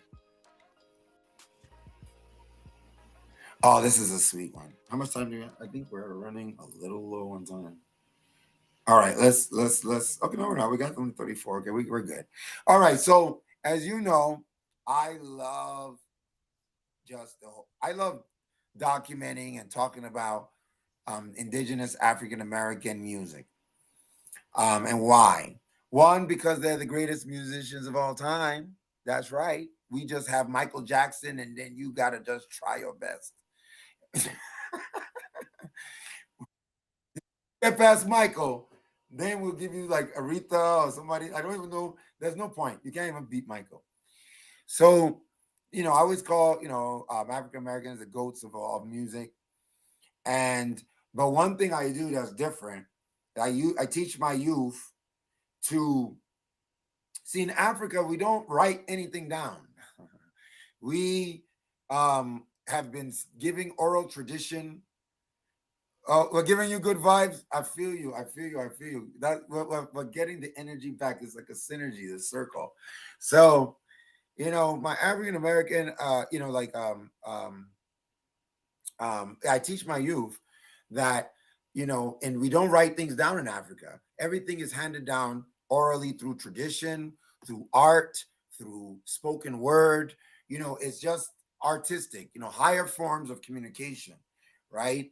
They'll take like a tusk and engrave a story of a great battle on it, right? And then somebody will know that song and be able to tell the song, sing the song, and that's how the history is transferred, right? So now if I take that into our context, into the African American context, I have been able to just learn so much about the context of the 60s and even before then, but especially the 60s at the height of African American cultural dominance, I guess, you know, that got us the civil rights. You can really hear what people were going through the songs. I tell my young people, all music is made by young people.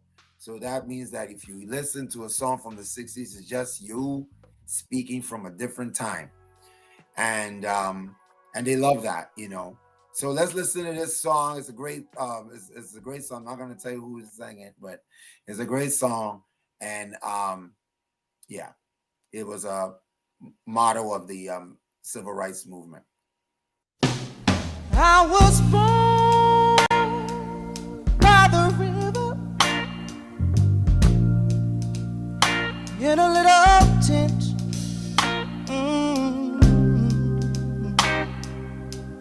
Like the river I've been running ever since. It's been a long time coming, but I know a change gonna come.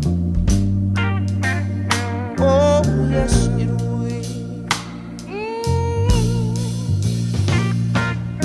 It's been too hard living, but I'm afraid to die. 'Cause I don't know what's up there beyond the sky. It's been a long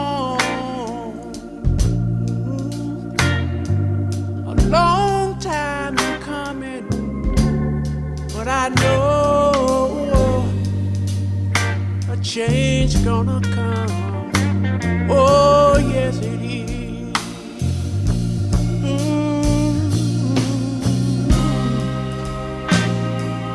Then I go to my brother.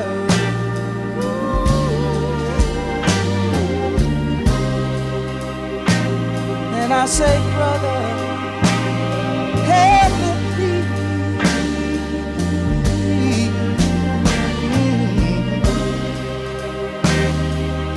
But he wind up knocking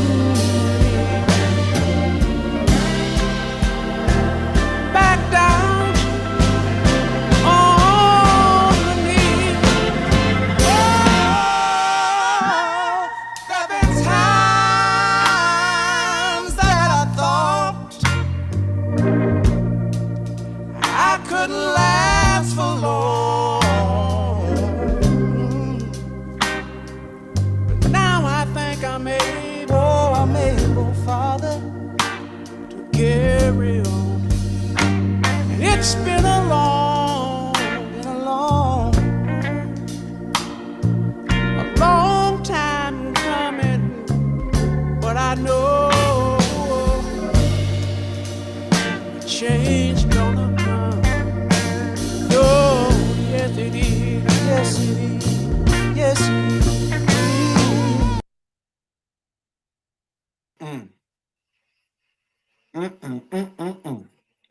I love when he says it's too hard living, but I'm afraid to die. That always gets me. It's like it's such a dichotomy of it's too hard to live, but I'm afraid to die because I don't know what goes on up there beyond the sky. And those kind of lyrics and cultural artifacts are very powerful to understand what it was like to live in segregated America. All right. So who was the original singer of that civil rights anthem? And Ankaru, put your phone down. There you go. You were about to answer. I know you were about to answer. So everyone, while you're here, we do have a karaoke event coming up. So if you would like to join that, singing lots of oldies, the civil rights era, music. Bring out your singing voice, even if you're not a great singer, like Marlon. Just kidding. Right? No, I really feel bad because I know they're gonna make you because you organize it. You have to. I don't want to, but I don't know. I guess I have to maybe practice 1 or 2 numbers. Right. So all of our tickets are on Eventbrite. So just go to African American Academy. You'll find all of our events, or visit our link tree. It's on the bottom. Linktree / Afro-American1. Go on our Instagram as well at Afro-American1. So today I had the pleasure of stopping by where we're going to be having the karaoke night. I just wanted to go and look at the place. I haven't been there in a while. And it is the historic Wally's Cafe, Jazz Cafe. The only family owned is from the same family. I was talking to the guy, his granddad is the one that started it. And he was there and he was cleaning up and we had a great, hey, go on. If you go on my Instagram, you'll see on our stories, because I took some great pictures of the location. So it was really nice to be part of a history. You bring your sing thing by. Who is DOL? You're killing me. That's crazy. That's nice. All right. Yes, Sam Cooke was the winner. Was it? Yeah, was it? Smiley Face is on top with 6 out of 10. Oh, we have a new person, Tiffany. Okay. Yes.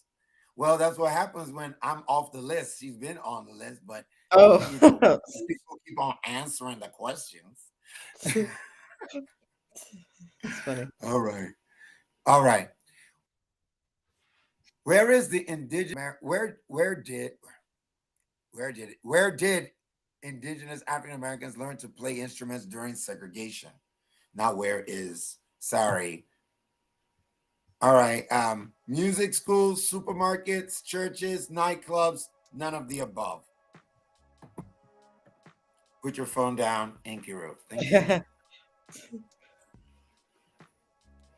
Marlon, it's so funny because all of the films that I used to love watching as a kid were about Black artists who were coming up, and of course they all came up from the same place. So hopefully people can get this answer. They all got their start in one particular place. Right. And it's very important, that particular place, for many things. It was the backbone of the civil rights movement. Oh yeah. In fact, let me not let the answer finish before we go. All right, because I'm about to spill all the beans. Churches, 100% right. Oh yeah. And that is exactly okay. We have Smiley Face is taking the lead, followed by 6. Okay.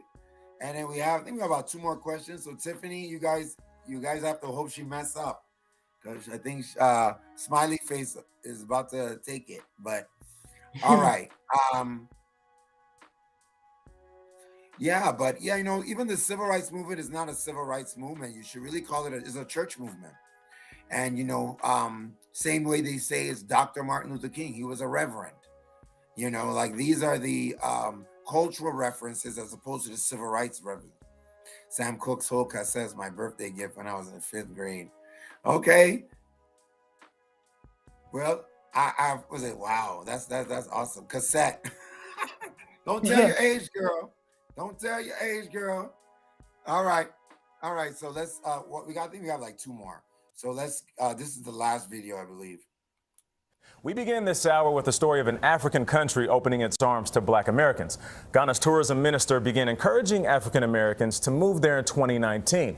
As Black Lives Matter protests erupted, she said, quote, "You don't have to stay where you're not wanted." Deborah Patta spent time with one American who chose to make Ghana her home. Ghana's Elmina Castle occupies a dark place in America's history. This used to be a central trading hub where African people from across the continent were bought and sold into slavery. Now, as the U.S. continues to confront its racist past, Ghana is turning that history upside down and welcoming Black Americans back home. You know, I was living what people would consider the American dream. I was educated, professional, had friends. I was a socialite, but I never felt safe. Sonjai Davis was the epitome of Washington cool. Connected, successful, a therapist trained to deal with emotional health, and yet she was constantly looking over her shoulder. There is just so much unrest. Davis believes trauma is embedded in her DNA, from the transatlantic slave trade to the Tulsa race massacre in 1921, where some of her family were displaced. It was beginning to take an emotional and psychological toll on me. The trauma of racism? It's the trauma. So my immediate thought all the time was, oh my gosh, you know, what if a police officer pulls me over? Am I going to be physically safe? Am I going to come out of it alive? Then George Floyd was murdered at the hands of a police officer, sparking global outrage that demanded this Black life had to matter. I was barely holding on.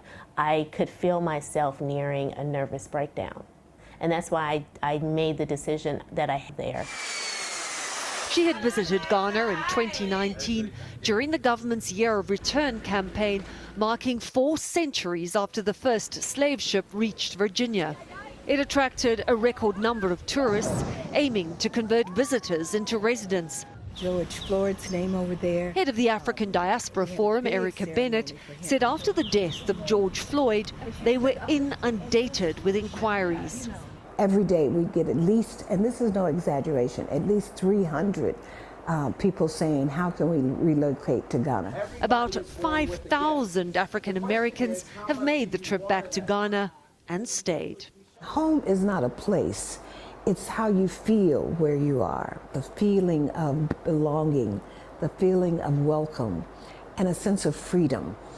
And so, just over a year ago, Sonjai Davis traded her DC home.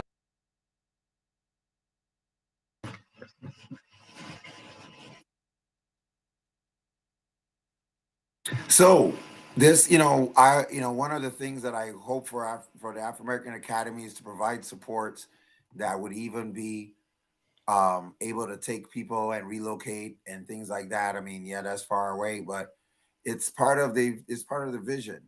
You know, we really want to provide supports to African American community. So there's some special things about Ghana, that is unique.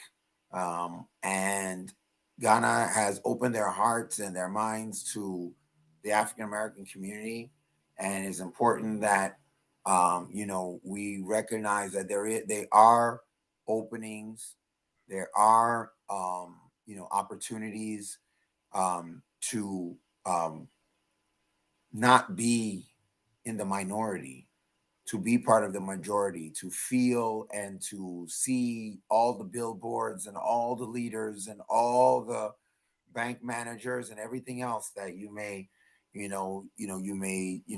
look at and go, maybe that's white, and you'll see that it is very Black. Right. You want to add anything, Drew? Yeah, definitely. So I think one of the big reasons why I thought this would be a great video to include, because it adds to that Black resistance theme for 2023's Black History Month. And just in general, I think, as they had mentioned in the video, during the pandemic, after George Floyd's murder and everything else that was going on during that time, I think for many people, it was like, enough is enough. We can't live in a place that is not accepting of us, is not welcoming of us. So I was happy to see that there's lots of, Black Americans who are interested in moving to continental Africa, specifically Ghana, with the Year of Return. And I just think that and there's one quote that was mentioned in the video that I thought was really important to highlight, that you don't have to stay where you're not wanted. So again, just kind of adds to what we were saying earlier, like even with Black people starting their own businesses, being intentional about going to Black healthcare providers, kind of going back to our traditional ways of doing things when it comes to healing practices, when it comes to education, when it comes to like establishing Black-centered curriculum, lots of great things like that. And I just think it's important, just in general, for the you know, looking back at our topic, which is African American, African Motherland, pathways to understanding, having more Black Americans, Black Caribbeans, and other people go to the continent and see firsthand, you know, the motherland. I think it just kind of changes, like to what you were saying earlier, Marlon. Like when you go to a place that you're seeing your people everywhere, like it just kind of gives you a different sense of belonging, a different sense of pride. Like everywhere you turn, you're seeing your people in different areas being successful, living their lives freely, outside of, government and weird things like that. But, just, I think it's a beautiful thing to have that experience for Black Americans and for anyone who wants to go to the continent. Right. So the right answer is right to abode. So yes, Ghana has a law that allows African Americans to become permanent residents of the community. So you'll be almost a citizen. I don't know if they have a right to go to be a full citizen, but that's pretty good. And they're the only country to do that. All right. I think we have one more question, and then Smiley Face, Doll, NK, Tiffany, Kamara. Kamara, they've got you beat today, girl. Kamara is one of our students. She was with us in the summer program, and she's now in UMass Dartmouth. So I want to give a shout out to Kamara for all her hard work. She's been working behind the scenes to get things going. Right, group trip. Hey, we got to get it signed up. And we got to take students there. That's that's the thing. So we're definitely going to need some chaperones. So people should be go to the Wisdom of Elders cloud on our link tree and sign up, and then you can be one of those mentors to follow us to Ghana. Okay, I think this is the last question. Why is Ghana friendly to African Americans? They're biased to love only African Americans. Their first president went to HBCU. Webb Du Bois died there. Marcus Garvey Black Star Shipping Line. And lastly, I think that was part of the last option. All of the above. Okay, I'll give some. Only one person answered. Okay, so I'll give some more people more chances. Yeah. Yeah, I think in general, Marlon, I think it's important for us, like for continental Africans, to open their doors to those in the African diaspora who are willing to come and learn and be nurtured by the motherland. I think it's just great for tourism. I think for so long people have a negative view of Africa because of the media, of course, but thankfully social media has been showing a more positive light on Africans, and I think many people are trying to attach themselves to Africa. And I would say most importantly, we as continental Africans are accepting ourselves more.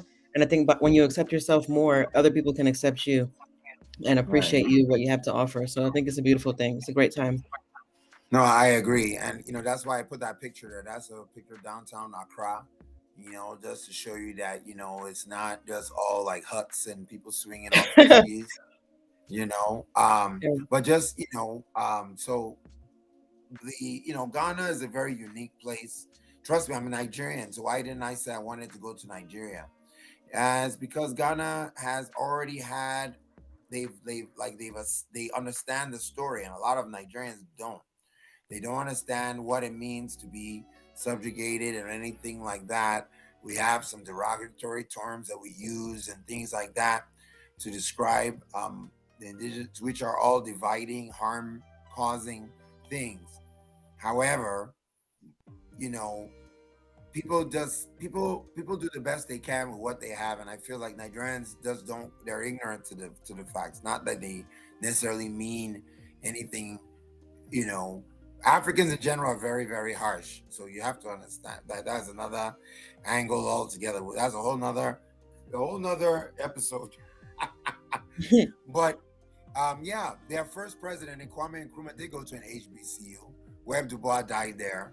The star on the Ghanaian flag is for the Marcus Garvey Black Star Shipping Line. So what happens is that, Yes. Kwame Nkrumah went to HBCU, I think Lincoln University, and he fell in love with the African American culture.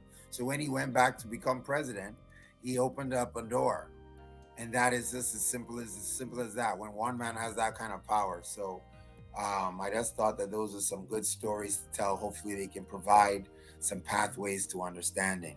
So the winner is Smiley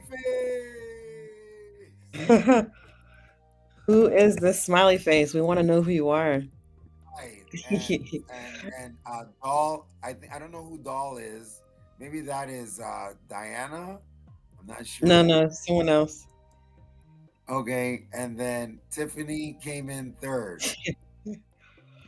Gloria, that's you, smiley face. Gloria is a smiley. Gloria.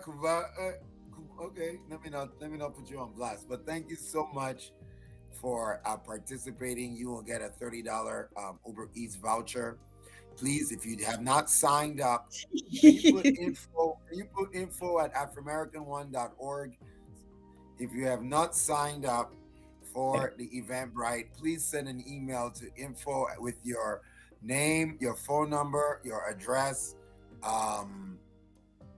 and yeah, well, I'll have your email because you send me an email, right? And put UMOJA Unity winner as the title, and I will have that information. You'll get it on your phone in the next 2 to 3 days, yeah, you'll be able to order Uber Eats or take a Uber ride, whatever you need to do, get you around or get you some food, get you around to get you in some food, right? Although that's only $30. I don't know how far that'll go.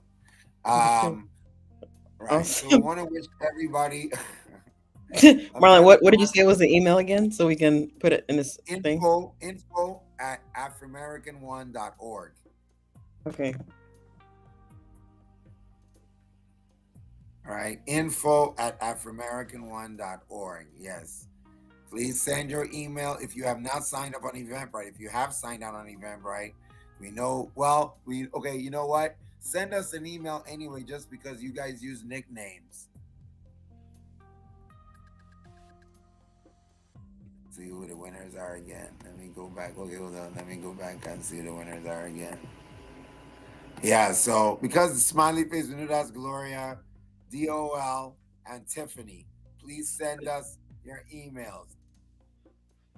Okay, right? so those three will be sending an email. Okay, awesome. Yes, I'm gonna, and please screenshot it so we don't forget who came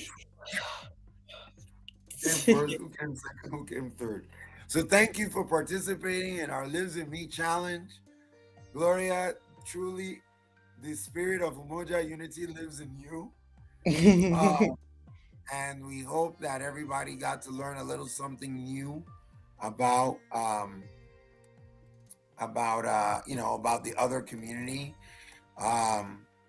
Normally, if we had a big bunch, we'd have people try to call in or something so we could hear what you have to say.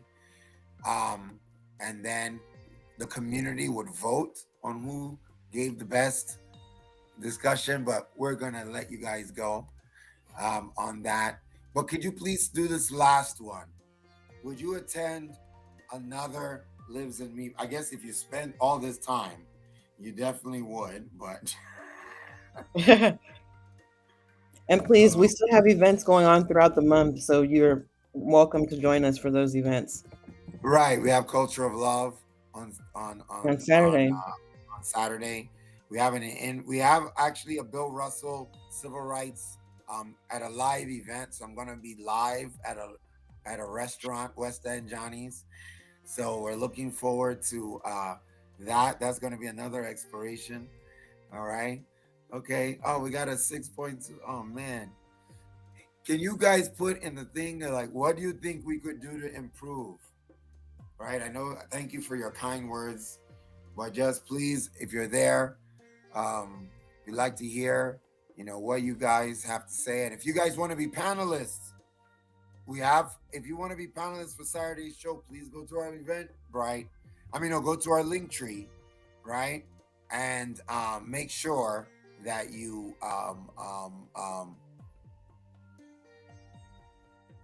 okay, not sure where to answer the poll. Okay, well, no problem. Thank you. It's so please make sure that you go to the panelist thing so we can have you on here and you can be a contributor and talk, and you can't win the prizes though when you're a panelist, just to let you know. But don't let that discourage you. Your participation, right, creates content that generates interest and awareness, contributions for our students, right?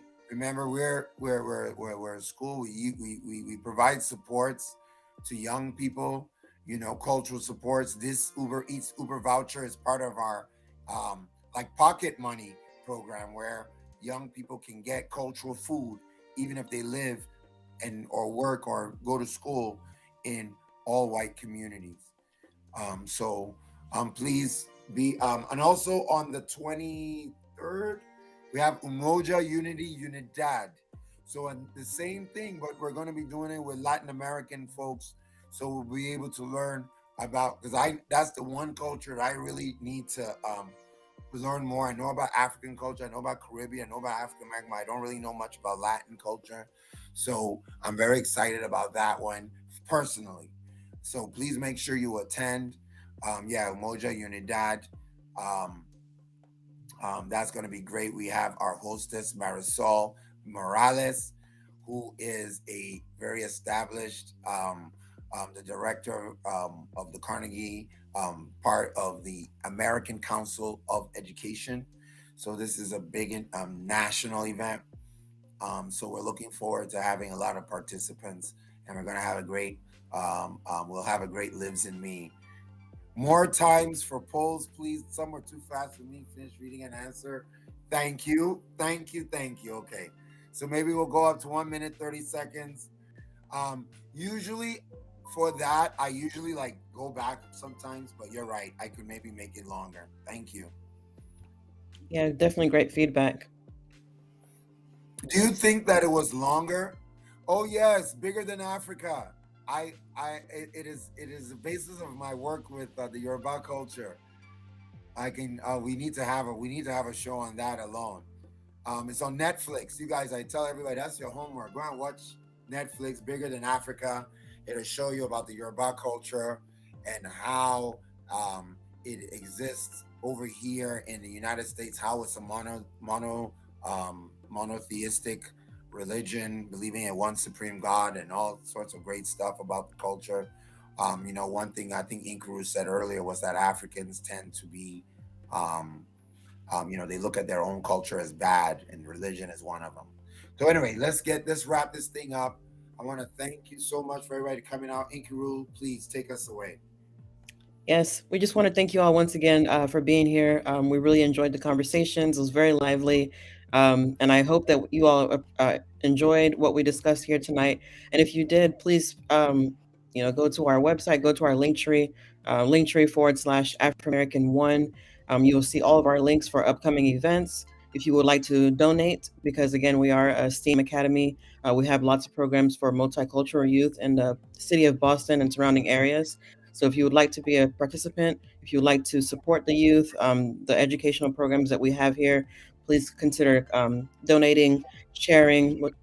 Please donate. Yes. This is all free. It's for everybody. Yes, there's a lot of work and research goes on behind this for us to put on something like this. So, we would greatly appreciate sponsorship and just donations, and for you to be part of this. So sign up to be a panelist for any upcoming events. Join our upcoming events, as a guest like you did tonight. And just thank you so much for being here. And we hope that you enjoyed. All right. Thank you and take care. Bye.